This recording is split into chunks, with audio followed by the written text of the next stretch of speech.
Vamos agora passar a palavra à Karina Miller, que, junto com a Verônica Canise, falarão sobre o valor da propriedade intelectual em projetos verdes entre PMEs latino-americanas e europeias.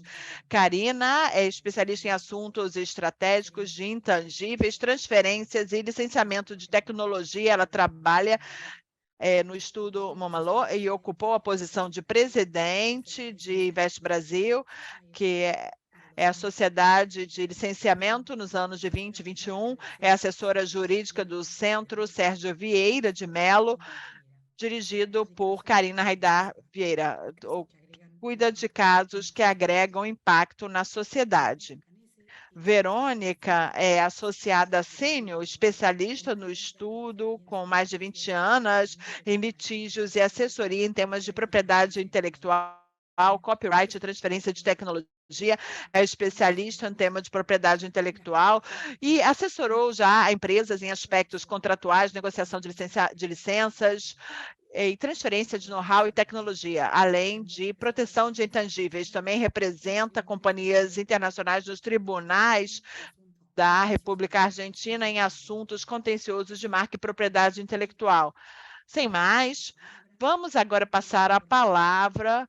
Lembramos antes que, após essa apresentação da Karina e da Verônica, teremos espaço para perguntas e respostas, que estará coordenado pelo Mariano Riccieri. Pedimos que façam as suas perguntas no chat. Passamos, então, a palavra para a Karina e para a Verônica. Bom dia a todos, obrigada, Mercedes. Eu vou compartilhar a minha tela. É um prazer estar aqui nesta manhã, nesta tarde, nesta noite.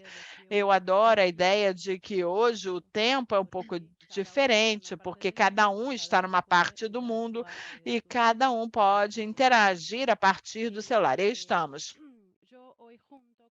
Oi, juntamente com a Verônica Canesse, eu vou falar um pouco de propriedade intelectual, dos diferentes direitos e desta ferramenta que eu acho que é a ferramenta fundamental para a utilização, monetização, para as transações e para muitas outras coisas, para a implementação do Green Tax. E justo por essa pressão mundial que existe atualmente, temos uma grande oportunidade na propriedade intelectual. Eu sou brasileira de origem. Gostaria de dizer que igualmente podem interagir em português comigo. Só dije que igual podem interactuar em português comigo. Então, que bueno que temos a Verônica, que é argentina. Que bom que temos a Verônica, que é argentina, porque o meu espanhol muitas vezes não é o melhor. Hoje falaremos, então, sobre o que são esses direitos de propriedade intelectual, por que temos que nos preocupar com a proteção, o que temos que fazer para utilizar a melhor forma possível, também como uma forma de añadir valor, negócios, e vemos os que querem seguir, os negócios que querem seguir com uma iniciativa de sucesso. Sem propriedade intelectual, na verdade, nós não estaríamos aqui, porque a propriedade intelectual está em tudo, em quase tudo na nossa vida. Lógico que não está na respiração, mas em muitas coisas está. Então, a ideia hoje é falar sobre algumas coisas mais básicas e de outras importantes nos diferentes acordos que são realizados a diário para gestionar e transacionar as tecnologias, os ativos intangíveis e tudo isso. Logicamente, haverá um espaço de discussão no final, mas se vocês tiverem muita vontade de compartilhar algo enquanto a Verônica e eu estivermos falando, por favor, não precisam ser tímida, porque nossa intenção aqui é ser o mais interativos possível. Muito obrigada pela atenção de vocês. Bem, continuando também com o que a Karina dizia, é um prazer estar aqui, compartilhar essa manhã com vocês e falar desses temas que tanto nos chamam e que estão na nossa vida a diário e que são tão importantes para este momento tão especial da história que estamos vivendo. Frank, Mariano, Ingrid falaram de sustentabilidade, de competitividade e de oportunidade. Justamente isso é o que nós queremos tratar aqui, como a Karina dizia, a criatividade, o desenvolvimento, a tecnologia são parte da vida diária de qualquer pessoa que tem um projeto, um negócio e da própria vida.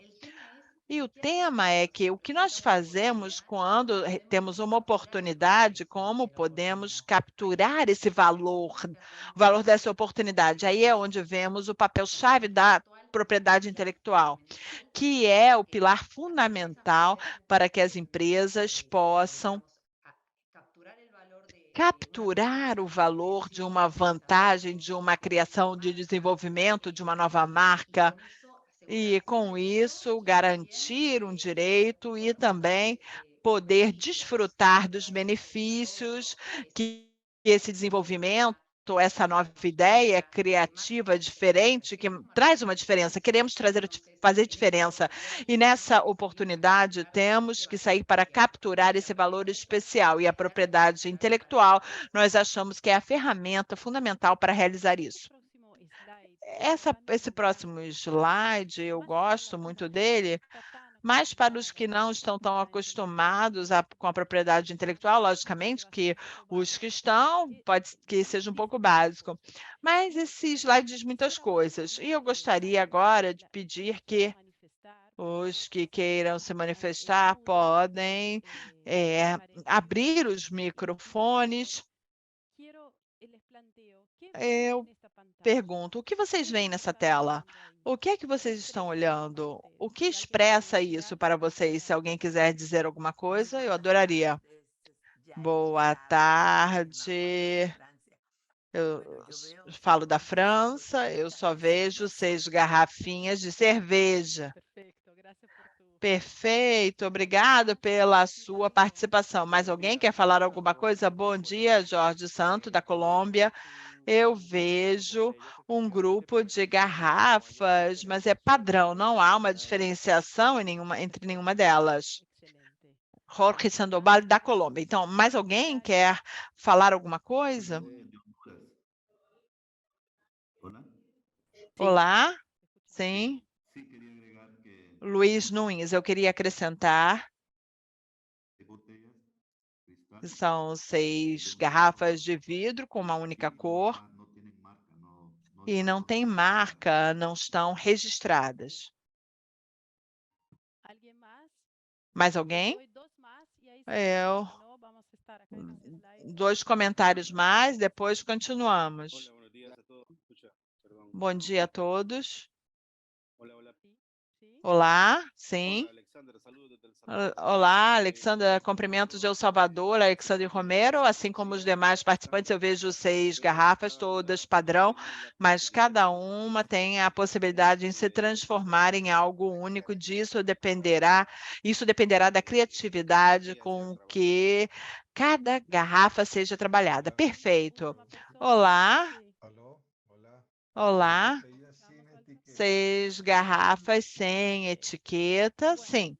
Bem, obrigada pela participação. Eu adoro quando o público participa. Sim, são 3 garrafas que dizem algo, pode ser de cerveja, como comentaram, pode ser garrafas padrão, mas o que acontece é que quando vamos colocando a etiqueta assim, começa a expressar algo para nós consumidores, nesse caso, os consumidores ou o público em geral.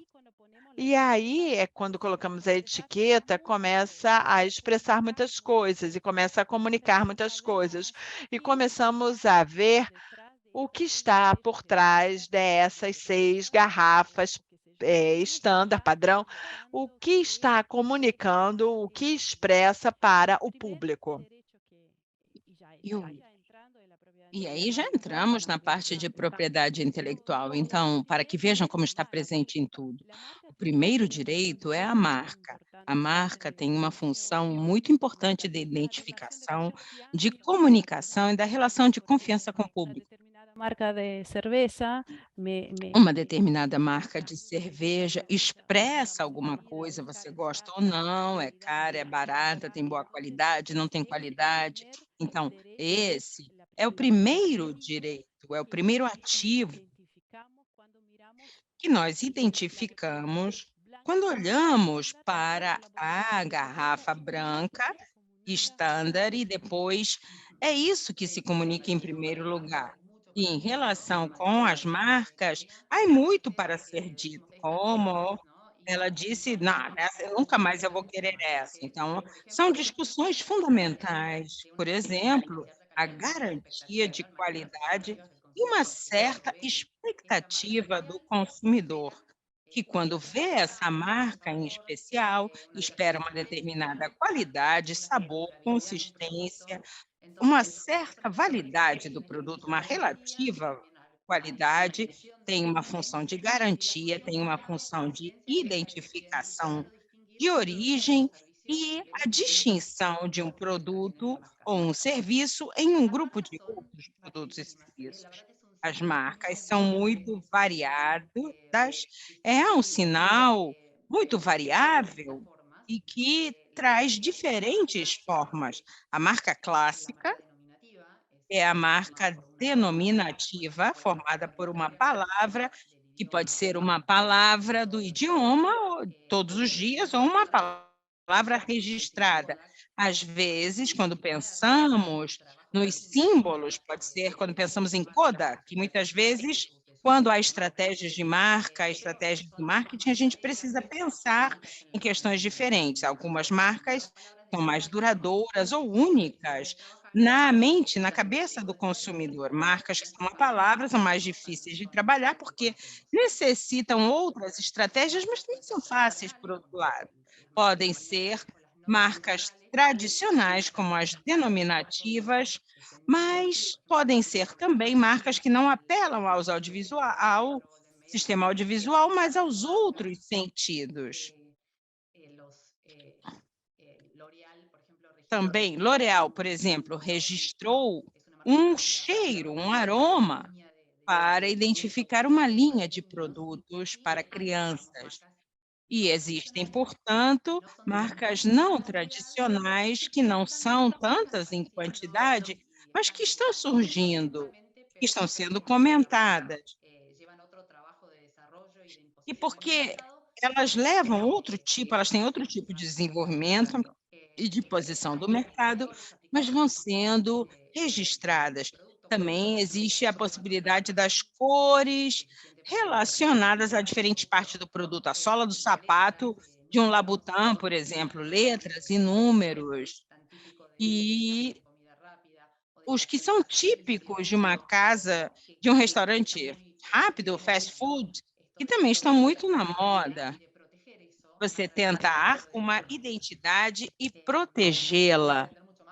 Eu não quero estender muito mais, mas eu diria que este direito de propriedade intelectual é um direito registrável e a obtenção dos direitos são adquiridos através desse registro. E também gostaria de esclarecer que uma marca é um direito territorial. É preciso ter em conta, quando embarcamos em um projeto, um negócio, um empreendimento, em que jurisdições atuaremos, porque disso dependerá onde nós queremos registrar a marca para adquirir os respectivos direitos. E outra característica que nós podemos identificar nessa garrafa é o shape, é a forma, esse desenho industrial, que é registrável dentro da propriedade industrial e também poderia ser uma marca tridimensional. As marcas também podem ser protegidas com um formato não tradicional. Então, de uma garrafa estándar, nós já temos dois ativos. E entre os desenhos, para aprofundar um pouco do que estamos tratando, o desenho industrial protege o aspecto de ornamento do produto. Uma cadeira pode ter diferentes versões, a função será sempre a mesma, mas de acordo com a novidade, com o inovador que seja esse aspecto, você pode registrar esse desenho industrial, que é outro dos direitos disponíveis no direito de propriedade intelectual. E há também uma tramitação diferente nos diferentes países de interesse. E, além disso, também existem as chamadas patentes. Outra característica de uma garrafa padrão nos diz muito, então, há muitos ativos. As patentes protegem o que nós temos como solução técnica para um problema técnico, porque patente nunca é algo relacionado às artes, por exemplo, é sempre algo relacionado ao mundo industrial. Precisa que seja uma solução técnica para um problema técnico. E aqui nós temos o processo de formulação da cerveja em si. E as patentes, elas protegem a tecnologia envolvida. E muitas vezes é possível divulgar a tecnologia e uma proteção limitada a 20 anos. E também você pode defender a estratégia da empresa, a estratégia da tecnologia, as avaliações que podem ser feitas, ou porque pode ser um segredo comercial, uma informação confidencial. Tudo isso vai depender da estratégia, mas para seguir com a proteção de patentes, é preciso considerar o seguinte: é preciso ser extremamente cauteloso com o tempo de divulgação de uma ideia. Se eu levar um produto para o mercado que é potencialmente protegível por uma patente, é muito importante decidir a avaliação de continuar com a proteção de patente antes de colocar o produto no mercado. Obviamente, existem muitas jurisdições e nós temos esse período de graça, uma vez que foi divulgado, eu tenho um prazo de 12 meses, eu acho que é assim praticamente em quase todos os países, para proteger a minha patente sem destruir um dos requisitos que é essencial para a patente, que é a novidade. São 3 requisitos que eu preciso atender: novidade, invenção e aplicação industrial.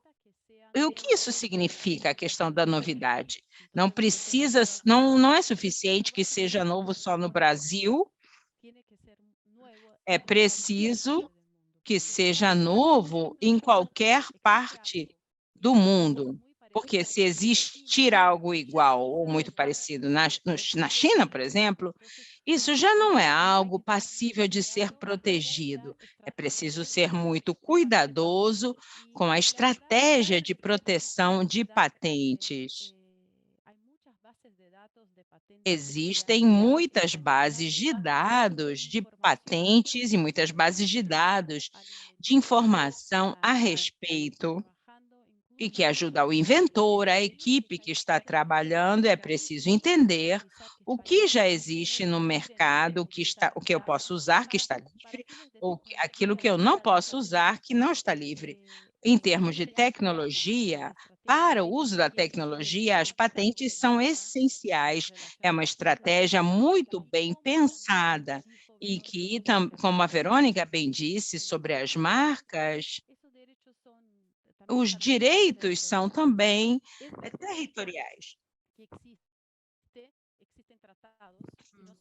É verdade que existem tratados, e não só em termos de patentes, mas também é uma proteção que se inicia e, a partir daí, eles são divididos em diferentes jurisdições, outras que têm proteções mundial e muita atenção, porque no território é importante proteger, é bom saber onde vai se solicitar o uso e a exploração. Quando estamos começando um negócio, É preciso medir o quanto eu vou investir, porque se eu quiser proteger no mundo todo, isso pode ser muito caro, mas é importante ser estratégico nas jurisdições onde vou utilizar e, a partir daí, ir estendendo as jurisdições. E também nós ficamos com a garrafa, o exemplo de tudo que há por trás da garrafa, a proteção por patentes, e é um problema técnico da indústria, e é preciso que essa aplicação industrial exista no sentido amplo. Nas, pelo menos na Argentina, as patentes farmacêuticas são as que mais nos deixam acordados pela noite, mas há patentes relacionadas com a indústria mecânica, com questões químicas, ou seja, existe uma ampla variedade de invenções e de patentes. São longos trâmites esses das patentes industriais, diferentemente dos trâmites de propriedade intelectual. É importante ter isso em conta, porque para registrar uma patente isso pode levar muito tempo. Karine e eu, nós comparamos os períodos de tempo, os prazos na Argentina e no Brasil, e são bem parecidos.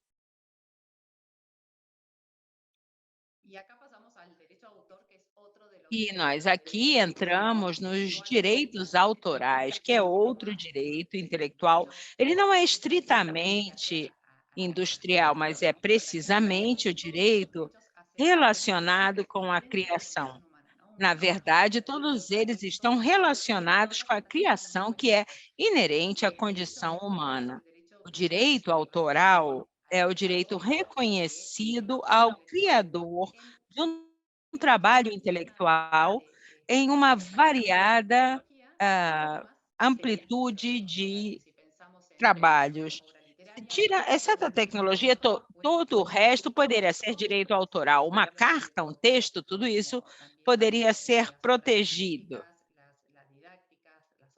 E a didática, as obras de teatro, as obras audiovisuais. E nós pensamos em todos os textos e materiais e obras audiovisuais que estão em um projeto, por exemplo, de comunicação. Todos eles podem ser protegidos, e aí algo um pouco mais forçado, mas isso foi uma questão na Argentina e em alguns países, decidiu-se que o software seria protegido, começou-se a se considerar o software como direito autoral, que é uma proteção diferentemente da patente, tem um prazo mais longo, é um prazo bem mais longo, porque a obra está protegida durante toda a vida do autor, para variar segundo o tipo de obra, e mais 70 anos contados a partir do primeiro ano. E aqui nós temos um resumo, uma simples garrafa ou qualquer outra solução pode vir com muitos ativos e por isso é preciso se preocupar com a proteção. Em relação aos softwares, o que a Verônica levantou aqui é interessante. No Brasil,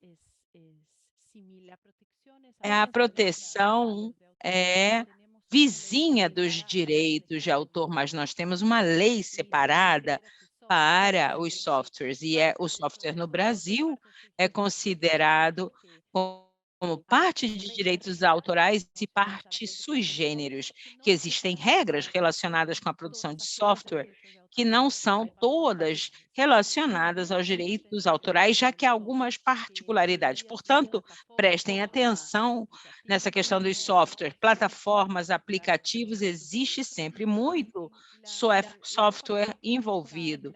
E na Europa continental, na América Latina, a proteção do software recai sobre o código-fonte, o chamado source code em inglês. E essa proteção vai mais pelo caminho de direitos autorais. Em muitas jurisdições, porém não é possível patentear o código-fonte, mas o que você pode fazer, às vezes, agora eu estou falando mais especificamente do Brasil, você pode propor características técnicas agregadas ao software. Então, se você estiver nesse business, nesse negócio de tecnologia, de softwares e demais, muita atenção, muito cuidado a isso na hora de fazer esses requerimentos. Nos Estados Unidos, já tudo patenteado sob o sol, então você pode patentear até sua mãe nos Estados Unidos, é outro mundo. Mas aqui nós estamos falando principalmente da América Latina, e é algo bem interessante em propriedade intelectual, é o modo como se tornou uma comunidade mundial, porque há um século e meio já estávamos pensando em acordos internacionais para definir padrões mínimos nesses acordos. Esses acordos, eles continuam, só que debatem questões mais atuais, registros mais internacionais, e por aí vai, porque a propriedade intelectual é realmente uma grande comunidade e é bem interessante essa preocupação no âmbito internacional de harmonização desses direitos. E por isso eu, Karina, brasileira, estou fazendo uma palestra, uma conferência com a Karina, argentina, para países da América Latina, porque estamos falando de partes muito parecidas e eu gosto muito dessa ideia. E aqui também, como vocês veem, como uma espécie de primeiro resumo, como a Karina disse, vale lembrar que nós temos diferentes ferramentas e cada uma delas vai proteger diferentes aspectos, e é importante considerar que a ideia em si, a ideia em termos abstratos, não é protegível nem como marca, nem como direito autoral, mas o que nós vamos proteger, e o caso do direito de autor, e talvez no âmbito conceitual, que toda a criação e todo o desenvolvimento, na verdade, tudo isso se apoia na ideia, na retirada, de algum modo, da disponibilidade. Ou seja, isso poderia ser anulado ou seria identificada a criação ali, ainda que a ideia em si não esteja monopolizável, você pode proteger os aspectos tangíveis que tenha a marca pessoal do autor, que deu realidade a essa ideia, tornou essa ideia uma realidade. De las green techs, Entrando no yo mundo das green techs, no sé, para mí me vino la interpretación en portugués para acá. No sé mim, si estás agora eu estou saímos da sinto muito, a interpretação, a cabine sumiu, yo algo estoy aconteceu escuchando. na fonte. Pois é, não, vamos ter que aguardar o técnico, sorry. Vale, dame un Lo segundo siento. porque ha habido un problema con el canal de interpretación. En un segundo lo configuro. Gracias, Karina, por esperar. Y ahora continuamos. Porque igual era un poco raro yo hablando en español, escuchando portugués. Yo pensé, ¿qué está pasando acá? Capaz que yo tengo que comprender a mí misma, ¿no? Hablando, no sé. Me parece que ya podrías continuar porque no, ya no se escucha. Perfecto. Bueno, y ahora entrando en las green techs, la verdad estamos en un momento de oportunidad, en ebullición de de green techs. Imagínate hoy si yo vengo con una solución de un auto, de construcción de un auto, un coche, un carro, que es movido por nafta, gasolina, combustión. ¿Es una oportunidad eso hoy? No. No, al revés, es casi como un diablo del mundo, todo lo que sea los combustibles fósiles, porque ya sabemos que estamos en una presión muy fuerte por la cuestión climática y es muy urgente que cambiemos esta historia, porque si no, la verdad no va a resultar muy mal. Y entre los 17 goals que ONU lanzó, la UN lanzó hace como un par de años, uno de ellos, mira que es todo propiedad intelectual, el Goal SDG o ODS en portugués, es el noveno goal, que es industria, innovación, infraestructura. Construir infraestructura resiliente, promover la industrialización inclusiva y sostenible y fomentar la innovación. Entonces, eso tiene todo que ver con el desarrollo de soluciones que van a ayudar a promover, a implementar una economía más circular, una economía con soluciones sostenibles, una economía que sea factible de seguir viviendo en este planeta de una forma con calidad, ¿no? Para todos. Es una oportunidad gigante el mundo de las Green Techs, porque la novena SGS... Então, a nona não existe se não existe proteção da propriedade intelectual. Então, nós estamos em um momento grave, essencial.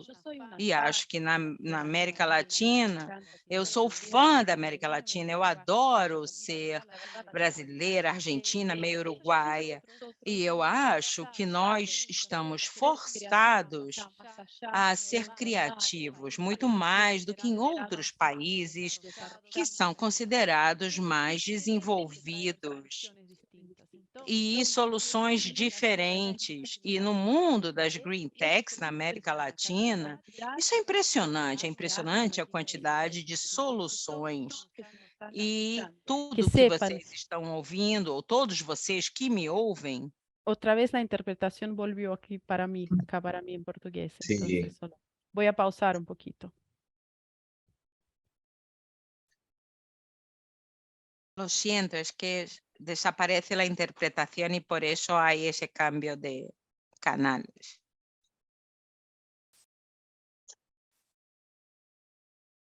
Vale, continúen, a ver, por favor. Dale. Entonces, nosotros acá tenemos una oportunidad gigante y todos que están escuchando tenés una responsabilidad, una verdad, una oportunidad de negocio, de fomentar tecnologías sostenibles, de implementar economía circular y todo esto. Entonces, la propiedad intelectual va junto a todo eso. Por favor, no se olviden de esas cosas. Y muchas son las posibilidades de tecnologías verdes acá. Por ejemplo, se puede, como todos los derechos que comentamos antes, derechos de autor, marcas, patentes, diseños industriales y softwares, todo eso va dentro de, todo eso sigue en lo que se conoce como Green Tech, obviamente, ¿no? Y incluso también otro derecho que no comenté antes, pero son las variedades vegetales, que la protección de las semillas que fueron modificadas y que de alguna forma trae una mejor cosecha o una mejor oportunidad de plantío y otras soluciones. O sea, en todos los segmentos hay una oportunidad. Entonces, I'm Green es una marca del plástico reciclable de Braskem. Hay muchas oportunidades de energía renovable, ¿no? La solar, la eléctrica, la eólica.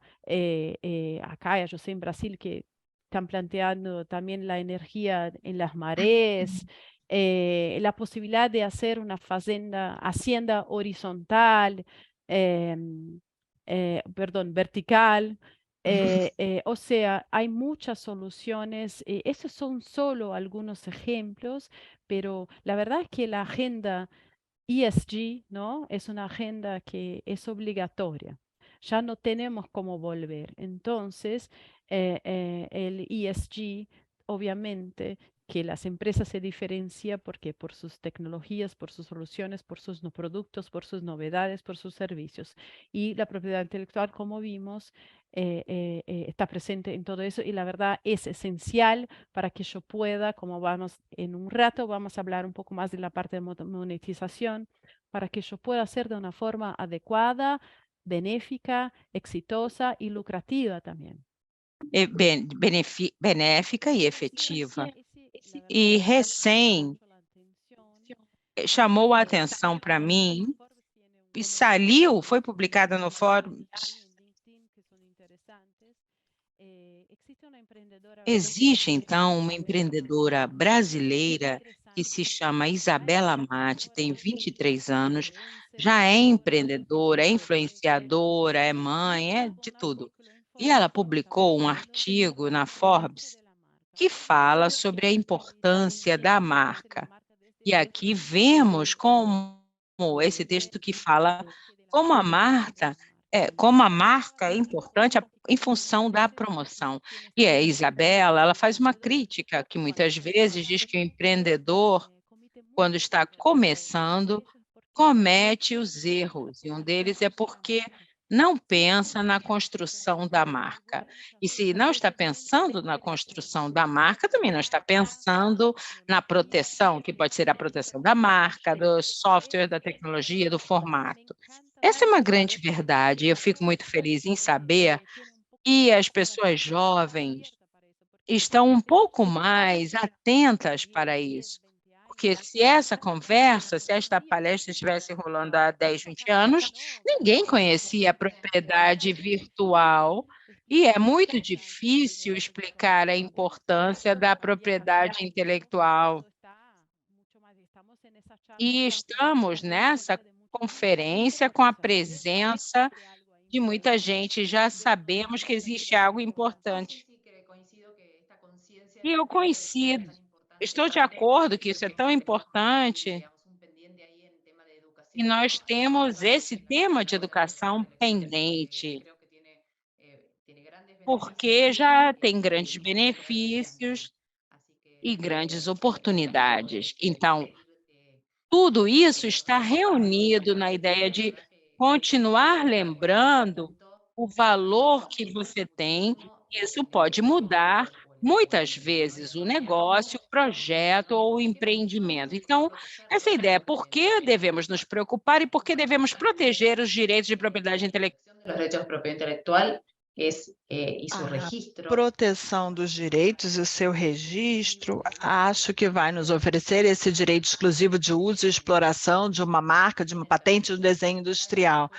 Aqui vamos falar do direito de autor, porque a eles são aplicadas as regras de territorialidade diferentes. É para outra apresentação, mas são a via para poder obter essa exclusividade no uso. E também, por outro lado, e aí eu vou destacar, além da exclusividade de uso, o que vai nos dar um direito de propriedade intelectual é a possibilidade de impedir que terceiros usem, explorem a minha marca, a minha patente ou o meu desenho industrial. Então, o direito nos garante isso, o uso exclusivo e também a possibilidade de excluir outros do uso não autorizado do meu direito.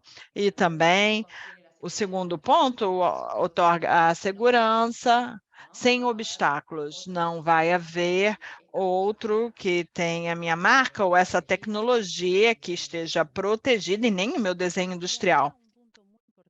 E aqui um ponto muito importante, porque muitas vezes me perguntam as PMEs, as startups, e me perguntam, eu posso usar a minha marca ou eu posso usar a minha tecnologia antes do registro do direito que foi otorgado pelo Escritório de Patentes e Marcas? Eu digo, sim. Buscar um direito de propriedade intelectual não te dá a possibilidade de usá-lo, mas otorga a possibilidade de usar exclusivamente, como a Verônica comentou. Aqui está a chave, a vantagem competitiva dos direitos de PME, porque se você pode usar exclusivamente, significa que você pode fazer muitas coisas com isso, não só impedir que... mas também de monetizar, agregar valor a isso, porque se eu tenho registro dos meus ativos, isso significa que eu agreguei valor, porque eu estou garantida com a exclusividade, e a exclusividade, o valor que ela agrega é essencial para licenciar, para dar escala, para transferir, para compartilhar e poder gerar royalties ou outros benefícios em acordos com terceiros ou em minha gestão com o mercado. Então, os direitos, se você tem uma solução, um produto, o que seja, e você não fez a proteção adequada, certamente o valor do seu negócio, na verdade, você vai perder, porque se você perde o tempo da proteção, isso significa que ou eu posso ter problemas porque alguém protegeu isso antes, ou pode me trazer problemas pela questão de que se torna de livre acesso para todos, de domínio público, no caso das tecnologias. Então, muita atenção, é preciso buscar um parceiro que entenda bem como se protege isso no seu país, na sua jurisdição, e é preciso ter uma estratégia consistente de propriedade intelectual, porque isso vai garantir um valor mais alto ao seu negócio. Sí. Vos. Sim, você. Não, pode ir. Não, é muito importante. É isso da estratégia, porque quando temos um projeto, um empreendimento, um negócio, além de gerar, é preciso dar espaço à propriedade intelectual, pensar como eu vou proteger isso, além de gerar a ideia, além de escolher os aspectos que serão protegidos e ter acesso à proteção. Como dizia a Karina, isso vai possibilitar a monetização. Vou poder registrar, criar uma franquia de um negócio que funciona. Eu poderei vender e vender tantas patentes, essas licenças. Então, realmente, adquire ou gera outras possibilidades ter acesso a proteções que a propriedade intelectual nos oferece. E a oportunidade de transações em direito de propriedade intelectual. Essa é uma oportunidade que pode levar a muitos benefícios. Então, por exemplo, eu tenho uma determinada solução e eu implemento isso no meu país, ou na minha cidade, ou na minha região, mas eu não tenho como investir para me implementar uma solução muito atraente, que tenha perspectivas de ter muito sucesso, mas eu não posso fazer isso sozinho, eu preciso ter parceiros, eu posso ter esse tipo de acordo numa forma de licença. As licenças se equiparam aos aluguéis. Então, o direito continua sendo meu e eu alugo, eu licencio para um terceiro, às vezes com exclusividade, sem exclusividade, ou exclusividade de um determinado território. Existem muitas formas de negociar para que também para dar escala à implementação da minha solução. Essa é uma forma muito utilizada e eu posso obter royalties, não só posso beneficiar da minha exploração, mas também da de terceiro. E também muitas vezes se usa o transferismo da transferência de tecnologia, que é parecido à licença, mas eu também vou transferir toda a informação técnica para que o meu sócio possa produzir o produto tal e qual. Às vezes também vai sendo melhorado com o tempo, vai se compartilhando essas melhoras. E se gera uma cadeia tecnológica incrível, porque você pode começar com uma determinada solução e depois, ao compartilhar com outros, logicamente, sempre dentro de acordos, é preciso estar seguro, e vamos falar disso daqui a pouco, e isso pode se gerar tecnologias, inclusive, muito melhores, ou seja, e você, como titular original da tecnologia, você pode ganhar muito com isso. Então, e eu acho que neste mundo, com a pressão climática e com as green techs, as tecnologias verdes, eu acho que vamos sair de um modo mais individual, que eu sou o único, que eu exploro a minha tecnologia e tentarei tirar o máximo da concorrência e passaremos para um mundo de propriedade intelectual mais comunitário. Logicamente, já existe, mas eu acho que isso vai ter um crescimento exponencial, porque é uma pressão global para que as pessoas se organizem de forma conjunta para isso. Ou seja, só eu, Karina, aqui na minha casa, no Brasil, eu não posso mudar o mundo sozinha, eu preciso de ajuda. Então, eu acho que os ativos de propriedade intelectual serão, vão ser mais compartilhados, e as licenças, transferência de tecnologia ou outras formas de transações, desenvolvimentos conjuntos, isso será cada dia mais utilizado, mas de forma mais exponencial. Eu me lembro, talvez as pessoas que estão aqui sejam muito jovens e não se lembrem disso, mas no final dos anos 70, início dos anos 80, existia uma tecnologia para ver vídeo, filmes por VHS. E VHS se transformou mundialmente como algo utilizado por todos, mas nesse momento havia uma concorrência que era o Betamax da Sony. E Betamax quase não se conhece, porque não teve sucesso. E por que aconteceu isso? Porque a Sony, na sua época, decidiu explorar isso sozinha. Então, e se transformou numa tecnologia, uma solução, um produto final muito mais caro. E, por sua vez, o VHS foi implementado um programa de licença de muito sucesso. Claro, estou falando de algo que já não existe, mas é um exemplo relativamente recente para mencionar a importância da licença. Imagine, então, a importância do Green Tax, que impulsionou a economia circular e outras questões sustentáveis. As licenças são essenciais e essa é uma vantagem comercial, porque é possível conseguir royalties, é possível ter muito sucesso ao compartilhar isso. Sim. E quão importantes são esses acordos, essas licenças, franquias, usar para o seu negócio, para o seu projeto, o seu empreendimento, os termos do acordo, os termos nos quais seja estruturado esse projeto com outros.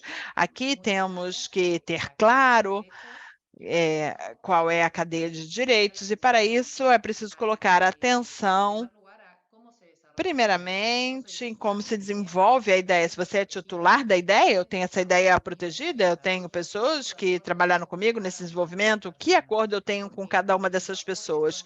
Porque as suas contribuições são essenciais, as suas contribuições seguiram as minhas instruções, que parte, como nós compartilhamos isso? Porque é justamente em como nós levamos isso para um acordo onde vamos colocar as regras do jogo. Então, eu tenho que identificar a cadeia de direitos. Para isso, é fundamental saber como o projeto começou, como foi gerada a ideia, como chegamos a isso, que eu vou poder licenciar, ter uma franquia, ceder parcial ou totalmente. Essas regras claras garantem as questões de titularidade, que geralmente são as que trazem tanta dor de cabeça. Então, o primeiro ponto fundamental é ter claro que a origem e o título, ou seja, quem é o titular desse direito. Nessa questão de titularidade, os desenvolvimentos conjuntos, eu tenho uma solução, mas não está preparado. Eu preciso de um parceiro para...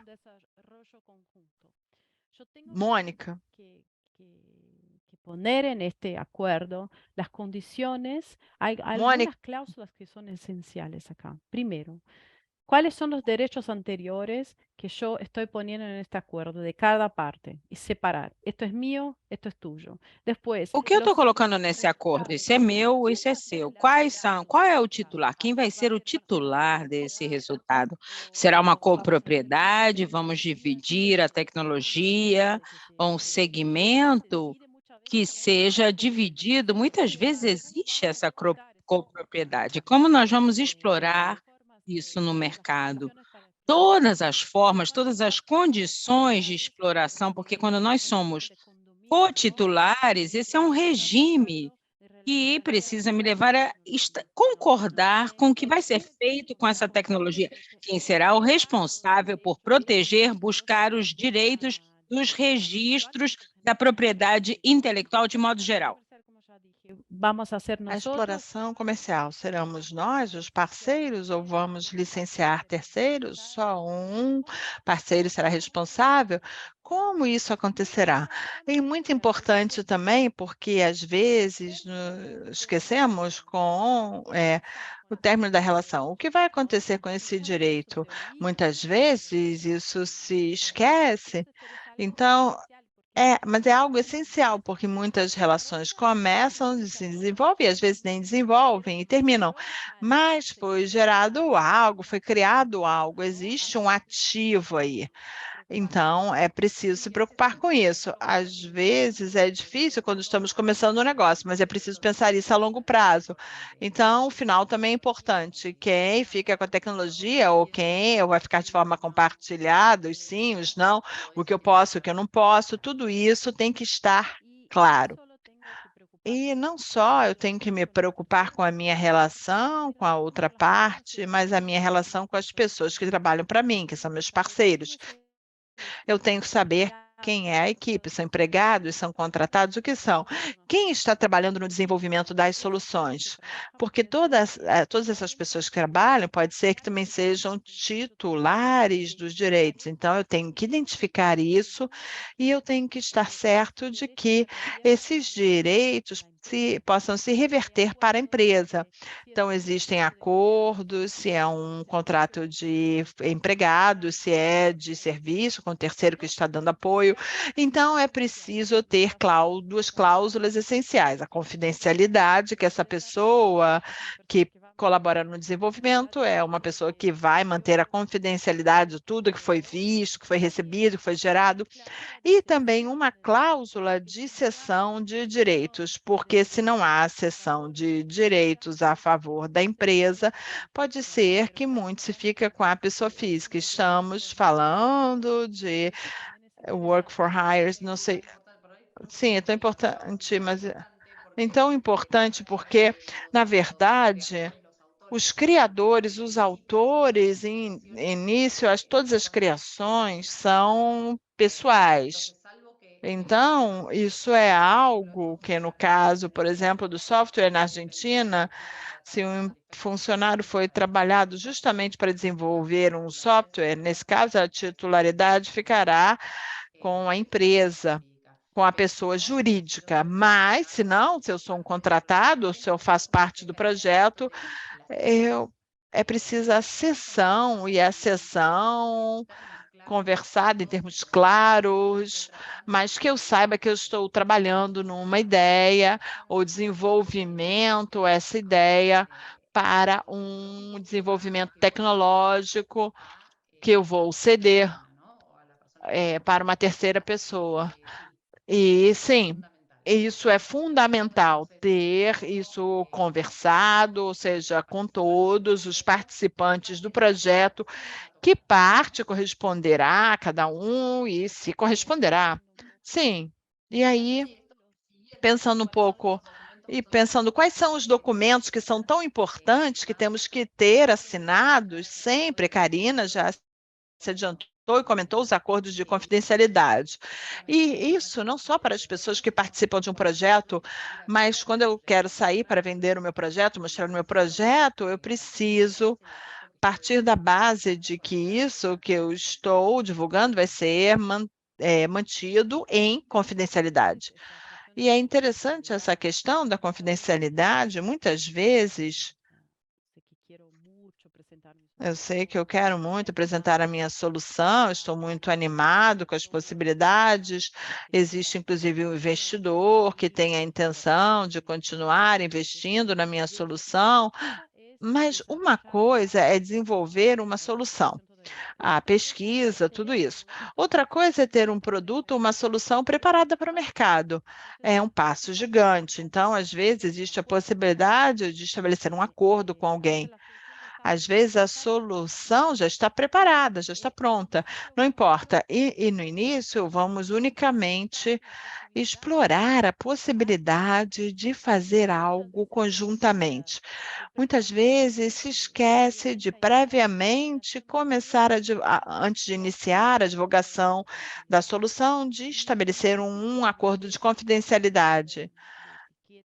E sem nenhum tipo de acordo de confidencialidade ou um disclaimer, o que seja, pode ser que essa informação seja perdida. Então, é que colocar atenção antes de apresentar a um investidor em potencial, há que ter cuidado ao ter um acordo de confidencialidade ou minimamente apresentar algo que não funcione, sempre com disclaimer, sempre com observações de que essa é uma informação confidenciada e proprietária da empresa, etc. Então, é importante ter isso em dia. Além do acordo de confidencialidade, existem outros possíveis acordos que, do mesmo modo, vocês já terão ouvido falar sobre isso, são acordos preliminares que são muito aconselháveis. Às vezes, eu tenho uma amostra de algo que eu tenho que testar para ver se aquilo funciona, se é possível ter um produto comercial com aquilo. Muitas vezes eu faço isso, um acordo simples, que é um acordo de transferência de material, onde eu vou colocar as condições do teste de propriedade intelectual e confidencialidade. Sempre, os resultados são de quem dessa prova? Costuma ser de quem é dono da amostra, mas às vezes existem coisas que são compartilhadas. Então, esse tipo de acordo pode ser usado em muitas situações onde existe uma exploração potencial de se isso vai ou não para o mercado. Sim, no final, o que nós queremos, quando temos a pressa do projeto e a ideia, temos que esfriar a mente e pensar estratégia e tempo. E aqui é onde entra a propriedade intelectual. Estratégia porque eu vou proteger, e se eu tenho que avançar com terceiros, eu tenho. Isso não é complexo, como a Karine dizia, tem que ser simples, tem que refletir o que vai acontecer, mas temos que ter esse timing de que esteja pronto antes da sua divulgação. Tudo, no final, se resume à estratégia de timing, de tempo, e muitas vezes não estamos prontos para realizar um acordo mais complexo de uma licença de transferência de tecnologia, mas temos a intenção de fazer algo, e se usa muito nisso uma carta de intenções, onde se colocam as intenções básicas, e muitas vezes se estabelece nesse memorando de entendimento. Não é o acordo de vinculação da licença, desenvolvimento conjunto, é uma intenção de realizar um acordo, porque muitas vezes é necessário tempo para negociar as condições, porque no final se monta uma aliança, uma parceria que, se funciona bem, vai durar muito tempo. Então, é preciso tempo para refletir. Dependendo se é um acordo com uma empresa grande, precisa de aprovação de muitas pessoas, então demora muito tempo. Então, para não perder o negócio, se pode considerar, às vezes, começar com um memorando de entendimento e uma cláusula importante nesses acordos é para ver se existe um período de exclusividade, ou seja, se eu que tenho uma solução que eu estou oferecendo para uma empresa potencial, parceira, se nós vamos discutir só entre nós, entre as duas, e por um período específico, se haverá uma exclusividade entre nós ou se eu vou poder manter relações com outras empresas. Dependendo do lado em que eu esteja, a exclusividade é chave.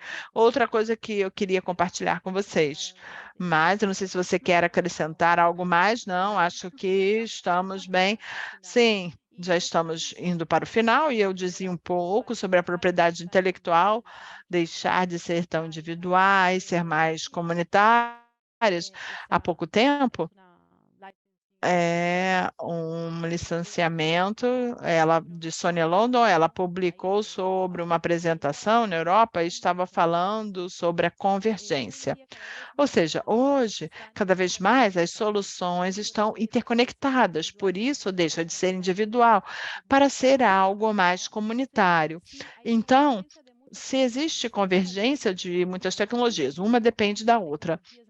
Imagine nas green techs, nas soluções de economia circular, existe uma necessidade de que estejamos juntos, de convergir, de escalar, de ter como uma comunidade.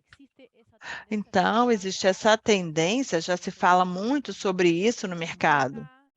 E aqui eram só alguns exemplos, existem muitas iniciativas, e essas são empresas que atuam no Brasil. E as soluções verdes aqui foram soluções propostas por startups, não foram soluções desenvolvidas dentro das empresas, das grandes empresas, foram soluções propostas. E estas são alguns exemplos das muitas que existem. Então, quando começamos a falar disso, existe uma oportunidade gigante aqui, porque muitas vezes as grandes empresas não têm um setor que conhece quais são as soluções mais verdes, né? As tecnologias verdes, mas existem pessoas no mercado que sim conhecem e precisam de uma oportunidade. Então, isso é o que eu queria apresentar como um exemplo para mostrar essas diferentes interações. E existem muitas iniciativas globais de empresas globais que têm a economia circular que como uma base.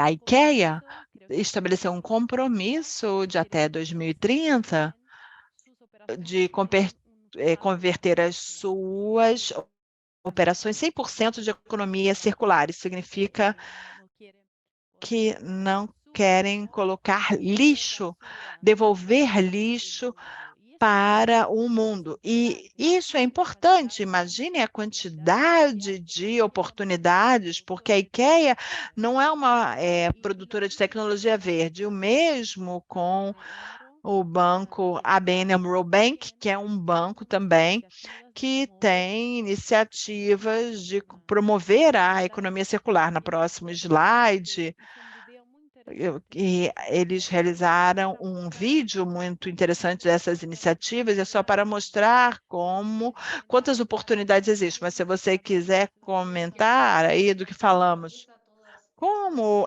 atravessa as diferentes indústrias, porque aqui falamos de IKEA, de um banco e da Patagônia, uma empresa que tem a sua marca registrada, que é uma marca notória, uma marca importante, que identifica tanto a indumentária como diferentes elementos para a prática do esporte, mas tem esse programa onde está gerando isso da economia circular, ou seja, como realmente chegou aqui esse projeto onde compram roupa usada e a vendem, a consertam e vendem, ou isso de dar uma segunda oportunidade para os próprios produtos que eles produzem, como está mudando e como essas marcas também têm toda essa nova imagem que é tão atual. E essa é uma marca sustentável que apresenta um projeto que é viável hoje e que continua sendo viável.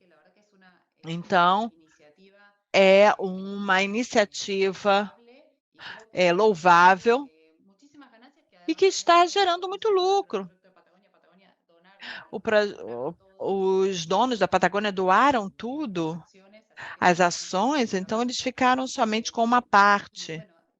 E bem, a verdade é que vemos iniciativas sustentáveis em diferentes áreas da indústria. Eu comentava com a Karina que aqui na Argentina existe uma ONG que se chama Garrafas de Amor, onde são usadas garrafas de plástico e PETs, vamos guardando todos os plásticos gerados e essas garrafas são comprimidas e são entregues a essa ONG, que, por sua vez, fornece a diferentes empresas que fornecem stones de matéria plástica. Então, você não reduz o consumo, mas você dá essa oportunidade de um segundo uso. Isso transforma também o cuidado no planeta, é um uso sustentável para gerar produtos. Essas empresas depois vendem esses produtos com tiras plásticas, e é uma iniciativa. Existem muitos colégios aqui em Buenos Aires que estão usando, diferentes empresas,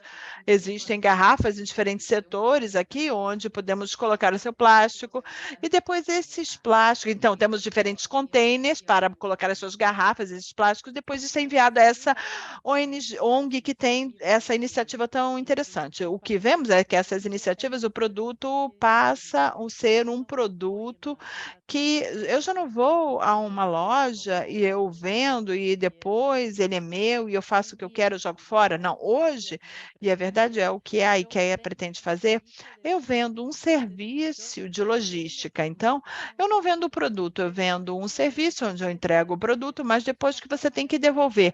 É uma forma de estabelecer essa logística reversa e mudar a mentalidade da sociedade de consumo. Então, se coloca mais cuidado com as coisas, porque se eu tenho. É interessante que existe uma iniciativa na Europa que é uma marca de jeans, onde o jeans não fica comigo para sempre, certo? É um serviço.